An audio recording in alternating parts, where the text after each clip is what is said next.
Bugun umraga borib kelib, bir haftadan keyin umraga boraman, 2 haftadan keyin yana umraga boraman, pulim ko'payib ketdi, umraga boraman deganlar juda ko'payib ketdi. Kechirasizlar, keyingi paytda umra ham sayohat bo'lib ketdi. Bu ibodat edi o'zi aslida. Bu ibodat edi, bu sayohat emas edi. Riyo emas, xo'ja ko'rsin emas, Ka'bani oldida suratini oladigan narsa emas u. Hammaga ko'rsatib, bugun umrada, ertaga boshqa joyda kelib yana umrada ko'rsatadigan narsa emas bu.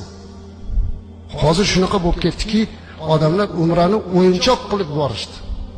Kechirasizlar, shu darajada haddimizdan oshibmizki, ba'zi bir o'ziga to'q puldor birodarlar umra navbat qilib gap beradigan bo'libdi. Bu keyingi oy sizning navbatingiz, siz gapni berasiz desa, gapni qayerda berar ekan?